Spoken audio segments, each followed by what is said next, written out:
नमस्कार दोस्तों, स्वागत करते हैं आप सभी का। दोस्तों, बिहार एसआई मेंस का आप सभी लोग का प्रैक्टिस डेली बेस पे चलाया जा रहा है, क्योंकि आप सभी लोग का एग्जाम बहुत नज़दीक है। तो ज़्यादा से ज़्यादा प्रैक्टिस कराया जा रहा है ताकि आप सभी लोग का रिवीजन बेहतर हो पाए लास्ट समय में। तो ये आप सभी लोग का केबीसी 3 का यानी केबीसी नैनो का ये प्रैक्टिस सेट नंबर 3 है। तो आप सभी लोग को इसको शुरू से अंत तक लगाना है और आपका इसका पीडीएफ टेलीग्राम ग्रुप में मिल जाएगा। तो टेलीग्राम ग्रुप को ज्वाइन कर लीजिए और आपको पूरा बेहतर तरीके से पीडीएफ मिल जाएगा। और हाँ, आप सभी लोग का एडुटेरिया का याद रखिएगा, एडुटेरिया का वॉल्यूम नंबर 3 वॉल्यूम नंबर 2 अभी तो चलाया जा रहा है प्रैक्टिस सेट, लेकिन बहुत लोग का कमेंट आ रहा है कि सर आप एडुटेरिया का वॉल्यूम 1 नहीं चलाए हैं प्रैक्टिस सेट। तो उसमें वॉल्यूम 1 में आपको टोटल 1 से लेकर 10 सेट है, तो आपका वो भी आज सेट आएगा। यानी मैं सोच रहा हूँ कि आपको लास्ट समय में जितना रिविजन कर लेंगे, यानी जितना आपको क्वेश्चन पता चल पाएगा उस तरीके से आपको बेहतर होगा। तो आप जितना क्वेश्चन हो सके इतना क्वेश्चन अटेम्प्ट कीजिए लास्ट समय में और अपना 100% दीजिए। आपका सिलेक्शन जरूर इस बार बेहतर तरीके से होगा, बस आप रिवीजन बेहतर तरीके से करते रहिए। तो चलिए सेट को देखते हैं। कहता है स्लीप एप्निया एक भयंकर निद्रा दोष है जिसमें होता है। याद रखिएगा, इसका आंसर हो जाएगा ऑप्शन सी, निद्रा में बार बार थोड़ी थोड़ी देर के लिए श्वास संबंधी यानी श्वास बाधित होता रहता है। यानी आपका देखा जाए तो सी आपका आंसर यहाँ पे हो जाएगा। आपको यहाँ पे डिटेल नहीं दिया जाएगा क्योंकि फास्ट वीडियो बनाने में कम से कम आपको 3-4 वीडियो आज अपलोड किया जाएगा ताकि आप सभी लोग को रिविजन फास्ट हो पाए। वीडियो बनाने में बहुत ज़्यादा मेहनत लग जा रहा है। आप सभी लोग का रिक्वायरमेंट था कि सर वीडियो प्रैक्टिस कराइए लास्ट समय में, तो मैं आप सभी लोग को पूरा कोशिश करा रहा हूँ। ठीक है, बस आप क्वेश्चन देखिए, आंसर फटाफट करते रहिए। क्वेश्चन नंबर 2 कहता है सूची 1 और सूची 2 को सम्मिलित करके बताना है। चलिए देखिए, फिर आंसर करिएगा। अगर लगता है कि मैं वीडियो फास्ट बना रहा हूं तो आप वीडियो रोक के भी आंसर कर सकते हैं। देखिए, विटिकल्चर अंगूर की खेती याद रखिएगा। उसके बाद बात करेंगे वेजिकल्चर, तो आपका चला जाएगा वृक्षों की कृषि। और बात करेंगे पीसी कल्चर, तो आपका चला जाएगा मछली उत्पादन। और बात करेंगे ओलेरी कल्चर, तो आपका चला जाएगा सब्जी खेती। तो इस तरीके से आपका आंसर यहाँ पे हो जाएगा। चलिए नेक्स्ट क्वेश्चन पे आते हैं। क्वेश्चन नंबर 3 कहता है निम्नलिखित में से कौन सा पादप हार्मोन है। तो आंसर आपका हो जाएगा ऑप्शन डी यानी साइटोकाइनिन हो जाएगा, याद रखिएगा। नेक्स्ट क्वेश्चन है क्वेश्चन नंबर 4, निम्नलिखित में से कौन सा तना है। निम्नलिखित में से कौन सा तना है। आपको आंसर समय मिलेगा 2 से 3 सेकंड का आंसर करने का। तो आंसर आपका हो जाएगा ऑप्शन बी अदरक, याद रखिएगा। क्वेश्चन नंबर 4 का आंसर आपका बी हो जाएगा। नेक्स्ट क्वेश्चन है क्वेश्चन नंबर 5, निम्नलिखित में से किसका उपयोग रक्त कैंसर के उपचार में किया जाता है।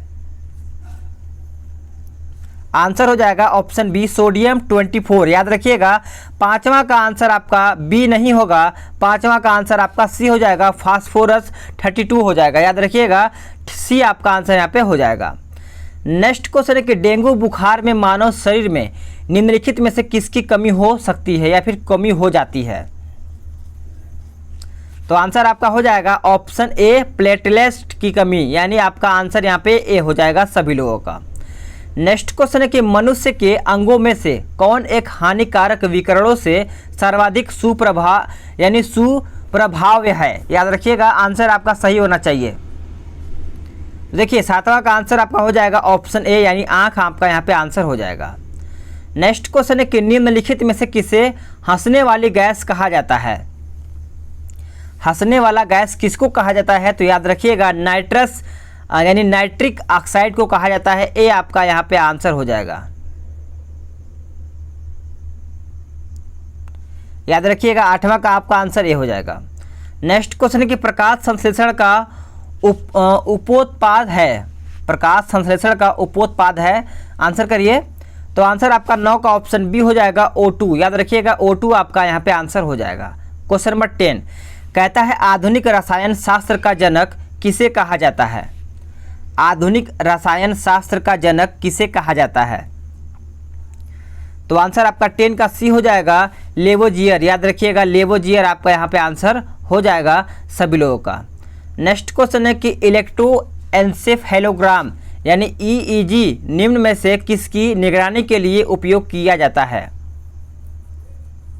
चलिए आंसर करिए। तो आंसर आपका डी हो जाएगा, मस्तिष्क हो जाएगा, यानी आपका करेक्ट आंसर डी हो जाएगा। नेक्स्ट क्वेश्चन है क्वेश्चन नंबर 12, दृश्य स्पेक्ट्रम के तरंग दैर्ध्य की सीमा कहां से कहां तक है। चलिए आंसर करिएगा। तो आंसर आपका बी हो जाएगा 3900 एंगस्ट्रॉम से 7600 एंगस्ट्रॉम तक हो जाएगा। टूटी हुई हड्डियों की रक्षा के लिए प्लास्टर ऑफ पेरिस का प्रयोग होता है यह। चलिए आंसर फटाफट सभी का आना चाहिए यहाँ पे। तो आंसर आपका जिप्सम हो जाएगा, नोट करते चलिएगा सभी लोग, डी आपका करेक्ट आंसर हो जाएगा। नेक्स्ट क्वेश्चन के टेफ्लॉन निम्नलिखित में से किस एकलक का बहुलक है? आंसर आपका क्या हो जाएगा? ऑप्शन ए हो जाएगा, यानी टेट्राफ्लोरोएथिलीन। करेक्ट आंसर आपका ए हो जाएगा, नोट करते चलिएगा सभी लोग। नेक्स्ट क्वेश्चन है कि वनस्पति में पानी के स्थानांतरण के लिए यह कोशिकाएं जिम्मेदार होती हैं। ऑप्शन आपके सामने है। तो 15 का आंसर देखा जाए तो आपका ऑप्शन सी हो जाता है, काष्ठ ऊतक। याद रखिएगा, सी आपका राइट आंसर हो जाता है। नेक्स्ट क्वेश्चन पे आते हैं कि निम्नलिखित घटनाओं को कालानुक्रम व्यवस्थित कीजिए और नीचे दिए गए कूट से सही उत्तर का चयन कीजिए। चलिए देखते हैं कौन आंसर कितना सही करता है। देखिए 16 का आंसर देखा जाए तो आपका आंसर क्या हो जाएगा?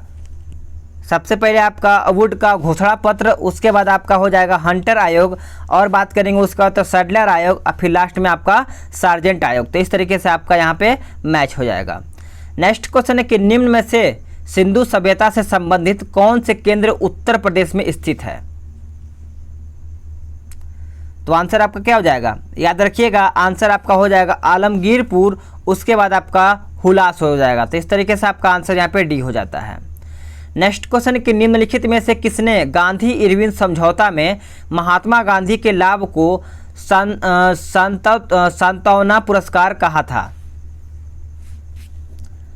तो आंसर आपका हो जाएगा एलन कैंपबेल जॉनसन। याद रखिएगा, बी आपका आंसर यहाँ पे हो जाएगा। नेक्स्ट क्वेश्चन है कि देशेर कथा पुस्तक किसने लिखी थी? चलिए आंसर करिए। तो आंसर आपका हो जाएगा 19 का ऑप्शन ए, यानी सखाराम गणेश देवस्कर ने, यानी ए आपका करेक्ट आंसर हो जाएगा। नेक्स्ट क्वेश्चन है कि सती को गैर कानूनी किसने घोषित किया? सती को गैर कानूनी किसने घोषित किया? तो याद रखिएगा, आंसर आपका हो जाएगा विलियम बैटिंग के द्वारा ये किया गया था। बी आपका राइट आंसर हो जाता है। नेक्स्ट क्वेश्चन है कि बहमनी राज्य का संस्थापक कौन था? बहमनी राज्य का संस्थापक कौन था? तो याद रखिएगा, आपका आंसर हो जाएगा अलाउद्दीन हसन, यानी आपका करेक्ट आंसर ए हो जाता है। नेक्स्ट क्वेश्चन है कि द्वैत शासन का जनक किसे माना जाता है? द्वैत शासन का जनक किसे माना जाता है? तो आंसर आपका 22 का डी हो जाएगा, सर लियोनिक कर्टिस। याद रखिएगा।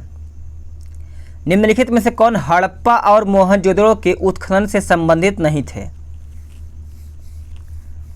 तो आंसर आपका हो जाएगा ऑप्शन डी, वी.ए. स्मिथ। फराजी कौन थे? फराजी कौन थे? याद रखिएगा, आंसर आपका ए हो जाएगा, हाजी शरीतुल्लाह के अनुयायी थे। नोट करिएगा, ए आपका आंसर हो जाएगा। बिहार के कौन से स्थान से, यानी बिहार के कौन से स्थान में गांधी जी ने अपना प्रथम सत्याग्रह किया था? ये तो सभी को पता ही होगा, पहला सत्याग्रह 1917 में किया गया था, चंपारण। याद रखिएगा। नेक्स्ट क्वेश्चन है कि किस घटना के बाद महात्मा गांधी ने असहयोग आंदोलन को अपनी हिमालय जैसी भूल बताई थी? तो आंसर आपका हो जाएगा चौरी चौरा। याद रखिएगा, ए आपका आंसर यहाँ पे हो जाता है। नेक्स्ट क्वेश्चन है क्वेश्चन नंबर 27।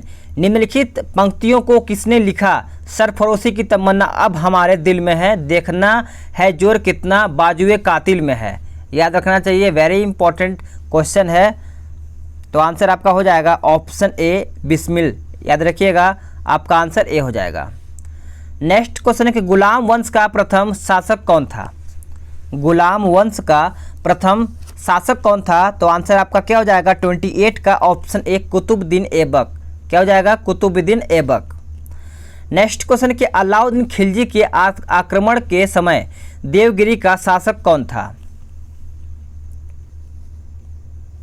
तो आंसर हो जाएगा आपका रामचंद्र देव। याद रखिएगा, बी आपका राइट आंसर हो जाएगा सभी लोगों का। Question number 30। असहयोग आंदोलन शुरू किया गया था कौन से वर्ष में? तो करेक्ट आंसर आपका 30 का क्या हो जाएगा? बी हो जाएगा 1920 में। याद रखिएगा। नेक्स्ट क्वेश्चन है कि सुम्मिलित करके बताना है सभी लोगों को। क्या करना है? सुम्मिलित करके बताना है। देखिए, आपका बारदोली चला जाएगा कहाँ पे? गुजरात से रिलेटेड है। चौरी चौरा आपका चला जाएगा उत्तर प्रदेश से, और बात करें यरवदा आपका चला जाएगा कहाँ से, महाराष्ट्र से, और जो आपका बचता है नोआखली तो आपका पश्चिम बंगाल से। तो इस तरीके से आप इसको मैच कर सकते हैं। कहता है राष्ट्रीय कांग्रेस से पूर्व सबसे प्रमुख इस संस्था थी, तो आंसर आपका डी हो जाएगा, Indian association of Calcutta. Next question है कि मुद्रा राक्षस नाटक पुस्तक का लेखक कौन था, तो आंसर आपका हो जाएगा विशाखा दत्त, नोट करिएगा। नेक्स्ट क्वेश्चन है क्वेश्चन नंबर 34, कहता है निम्नलिखित उद्योगपतियों में से कौन से व्यक्ति लंबे समय तक AICC के खजांची रहे तथा 1930 ईस्वी में जेल भी गए थे। चलिए करेक्ट आंसर करिएगा सभी लोग। 34 का आंसर आपका हो जाएगा ऑप्शन बी, जमनालाल बजाज, याद रखिएगा बी आपका राइट आंसर हो जाता है। क्वेश्चन नंबर 35, भारतीय संविधान की 6ठी अनुसूची के प्रावधान निम्नलिखित में से किस राज्य में लागू होते हैं, तो आंसर आपका 35 का क्या हो जाएगा, ए हो जाएगा त्रिपुरा। नेक्स्ट क्वेश्चन है कि निम्नलिखित में से कौन कीटों से प्राप्त नहीं होता है, तो राइट आंसर आपका हो जाएगा मोती। मोती आपका कीटों से प्राप्त नहीं होता है। भारत की निम्नलिखित मिट्टियों में से कौन बेसाल्ट लावा के अपेक्ष के कारण निर्मित हुई है, तो आंसर आपका डी हो जाएगा, यानी रेगोर मिट्टी, याद रखिएगा। नेक्स्ट क्वेश्चन है कि निम्नलिखित प्रजातीय वर्गों में से किसमें यानी किससे उत्तरी अमेरिका के मूल निवासी संबंधित हैं, तो आंसर आपका सी हो जाएगा, मंगोलायड से, याद रखिएगा सी आपका करेक्ट आंसर हो जाता है। क्वेश्चन नंबर 39 क्या कहता है कि निम्नलिखित में से कौन भारत के प्राकृतिक बंदरगाह हैं, आंसर आपका डी हो जाएगा 2 और 4, याद रखिएगा डी आपका राइट आंसर हो जाता है। क्वेश्चन नंबर 40, निम्नलिखित में से कहाँ विश्व का सबसे बड़ा प्रामाणिक तेल भंडार स्थित है, करेक्ट आंसर आपका ए हो जाएगा, वेनेजुएला में, याद रखिएगा सभी का आंसर यहाँ पे हो जाएगा ए। आप सभी लोग को करना क्या है कि बस क्वेश्चन देखना है, 2 से 3 सेकंड का समय लेना है, फिर आपको आंसर करना है कि आप आंसर कितना कर पा रहे हैं, ठीक है। कहता है ड्राकेंसबर्ग पर्वत है कहाँ में, तो ये आपका देखा जाए तो आपका दक्षिण अफ्रीका में है, यानी आपका सी राइट आंसर हो जाएगा 41 का। नेक्स्ट क्वेश्चन है कि निम्न में से कौन सा एक स्थलरुद्ध देश है, तो आंसर आपका बी हो जाएगा हंगरी, नोट करते चलिएगा सभी लोग, बी आपका राइट आंसर हो जाएगा।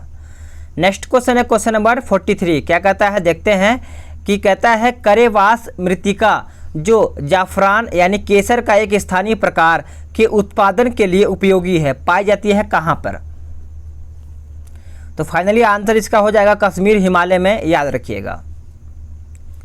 नेक्स्ट क्वेश्चन है कि संयुक्त राज्य अमेरिका का रस्ट बाउल निम्नलिखित में से किस प्रदेश से संबंधित है, तो आंसर आपका डी हो जाएगा, यानी देखा जाए तो पिट्सबर्ग प्रदेश हो जाएगा, यानी डी आपका राइट आंसर हो जाएगा। कहता है तमिलनाडु में सर्वाधिक सूती वस्त्र के कारखाने कहां पर पाए जाते हैं, तो आंसर आपका 45 का बी हो जाएगा, कोयम्बटूर में।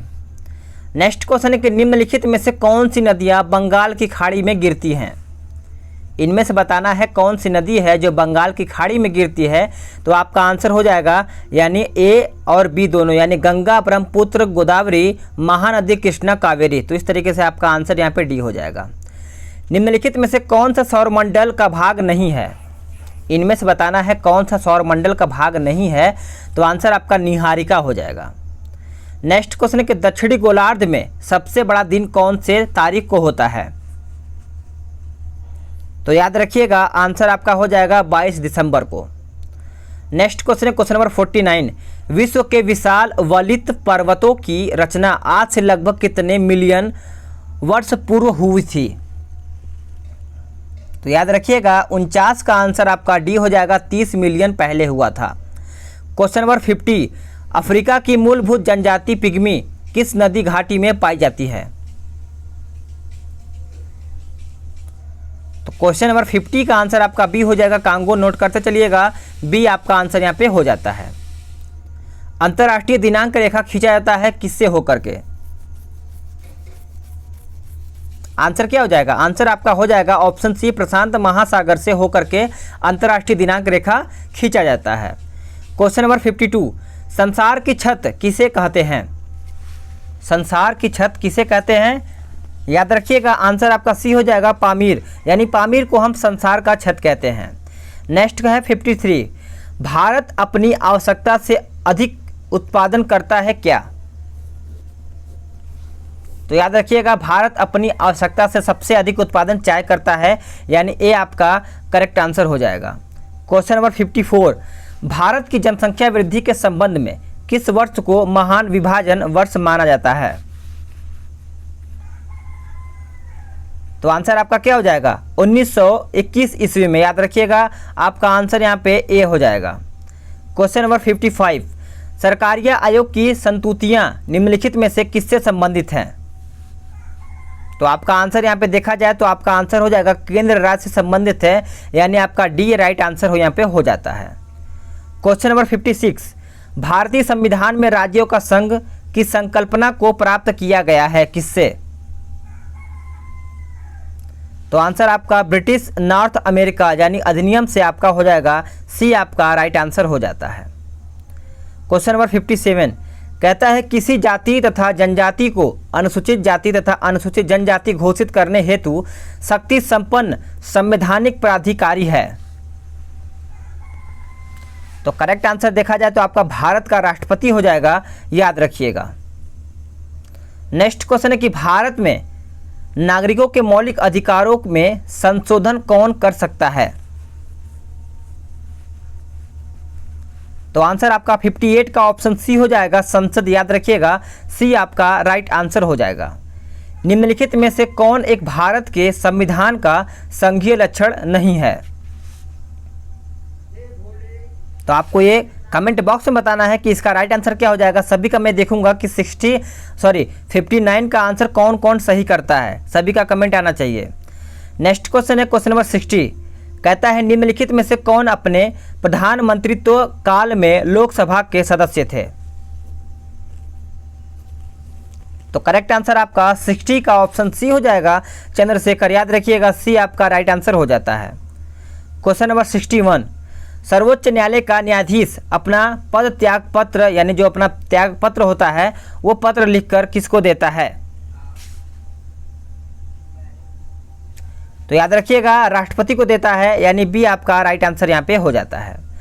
नेक्स्ट क्वेश्चन है 62, अनुसूचित जातियों और अनुसूचित जनजातियों के लिए एक राष्ट्रीय आयोग गठित करने का प्रावधान संविधान के किस अनुच्छेद के अंतर्गत किया गया है? ऑप्शन देख लीजिए, ऑप्शन आपका कुछ इस प्रकार का दिया हुआ है, तो आंसर आपका हो जाएगा ऑप्शन ए, यानी 338 और 338 ए। याद रखिएगा सभी लोग। नेक्स्ट क्वेश्चन है कि निम्नलिखित में से कौन योजना आयोग तथा राज्य सरकारों के बीच समन्वयकर्ता का कार्य करता है? तो आंसर आपका क्या हो जाएगा? आंसर आपका सी हो जाएगा, राष्ट्रीय विकास परिषद। याद रखिएगा सभी लोग। नेक्स्ट क्वेश्चन है क्वेश्चन नंबर 64, क्या कहता है देखते हैं। कहता है राज्य विधानसभा में कोई भी धन विधेयक पुनः स्थापित नहीं किया जा सकता है बगैर किसके? बगैर किसके? तो याद रखिएगा, आपके राज्य के राज्यपाल के संस्तुति के बिना, यानी बी आपका करेक्ट आंसर यहाँ पे हो जाता है। निम्नलिखित में से किस समिति में राज्यसभा का प्रतिनिधित्व नहीं होता है? तो करेक्ट आंसर आपका ऑप्शन सी हो जाएगा, आकलन समिति। याद रखिएगा, सी आपका राइट आंसर हो जाता है। क्वेश्चन नंबर 66, लोकसभा द्वारा विचारार्थ भेजे गए वित्त विधेयक को राज्यसभा अधिकतम इतने समय तक रोक सकती है, यानी कितने वर्ष या फिर महीने तक? याद रखिएगा, अगर इसका करेक्ट आंसर देखा जाए तो आपका आंसर क्या हो जाएगा? ऑप्शन डी हो जाएगा, 14 दिन तक ये रख सकती है। नेक्स्ट क्वेश्चन है कि इनमें से कौन राज्य के नीति निर्देशक सिद्धांतों में सम्मिलित नहीं है?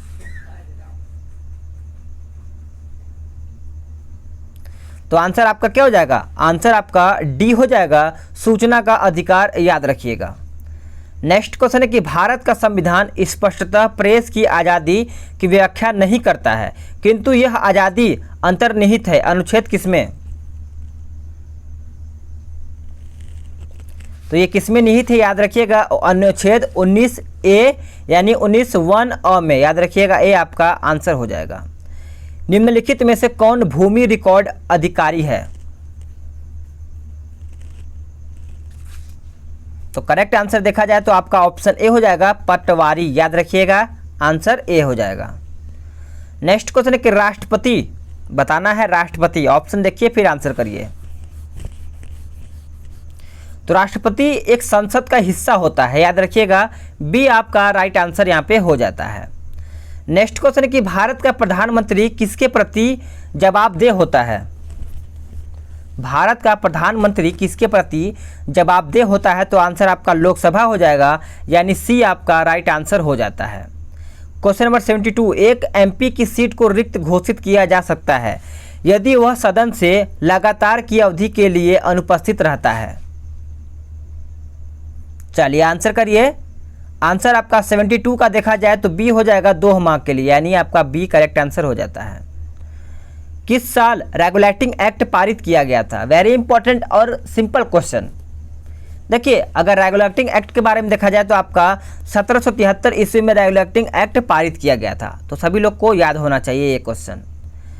क्वेश्चन नंबर 74, निम्नलिखित भारतीय संविधान का कौन सा अनुच्छेद संवैधानिक प्रावधानों की संघीय सांसद राज्य विधान पालिकाओं द्वारा बनाए गए नियमों या फिर कानूनों पर प्राथमिकता प्रदान करता है? किसके द्वारा? चलिए आंसर करिएगा। तो अगर इसका आंसर देखा जाए तो बी हो जाएगा अनुच्छेद 32। कहता है ई बीज संबंधित है किससे? इलेक्ट्रिक बीज किससे संबंधित है? तो ये आपका देखा जाए तो सरकारी सेवाओं की पहुंच हेतु एकल द्वारा यानी प्लेटफॉर्म से देखा जाए तो आपका आंसर यहाँ पे डी आंसर यहाँ पे हो जाता है। नेक्स्ट क्वेश्चन है कि मानव पूंजी में बढ़ता हुआ विनियोग अग्रसारित करता है। तो आंसर आपका क्या हो जाएगा? तो उपरोक्त सभी हो जाएगा, यानी संसाधनों का समुचित प्रयोग, उत्पादकता में वृद्धि और कुशलता में विकास। तो इस तरीके से आपका आंसर यहाँ पे डी आंसर हो जाता है। क्वेश्चन नंबर 77, हरित क्रांति नई कृषि व्यूह रचना परिणाम थी जो 20वीं सदी में प्रारंभ की गई थी। चलिए इसका ऑप्शन देख लेते हैं। इसका ऑप्शन क्या होता है, आंसर करिएगा सभी लोग। तो देखिए 77 का आंसर देखा जाए तो आपका आंसर यहाँ पे सी हो जाएगा। 7वें दशक के दौरान उदारीकरण, निजीकरण और भूमंडलीयकरण की नई आर्थिक नीति घोषित की गई थी कौन से प्रधानमंत्री के द्वारा? चलिए आंसर करिएगा। तो आंसर आपका देखा जाए तो सी हो जाएगा, यानी नरसिम्हा राव के द्वारा, यानी सी आपका करेक्ट आंसर यहाँ पे हो जाएगा। नेक्स्ट है कि स्वामित्व के आधार पर निम्नलिखित में से कौन एक अन्य से भिन्न है? इनमें से बताना है कौन एक अन्य से भिन्न है। तो याद रखिएगा आपका कंपनी का ऋण पत्र हो जाएगा, यानी डी आपका राइट आंसर यहाँ पे हो जाएगा। क्वेश्चन नंबर 80, पूंजी बाजार से आशय है किससे? पूंजी बाजार से आशय है तो याद रखिएगा आंसर आपका ए हो जाएगा शेयर बाजार से। क्या हो जाएगा? शेयर बाजार से। तो आपका यहाँ पे टोटल क्वेश्चन समाप्त होता है। आपको पीडीएफ टेलीग्राम ग्रुप में मिल जाएगा, टेलीग्राम को ज्वाइन कीजिए। और आपका वॉल्यूम 1 एडिटोरिया का टेस्ट जल्दी आएगा और प्लस वॉल्यूम 2 एडिटोरिया का टेस्ट वो भी चल ही रहा है। और आपका पीटी का भी प्रैक्टिस जल्दी ही चलेगा, क्योंकि पीटी को भी देखते चलना है। आपका पीटी का भी एग्जाम दिसंबर में है, ठीक है, उसको याद में रखना है सभी लोगों को। तो चलिए नेक्स्ट प्रैक्टिस सेट में जल्दी ही मिलेंगे। तब तक के लिए जय हिंद, वंदे मातरम।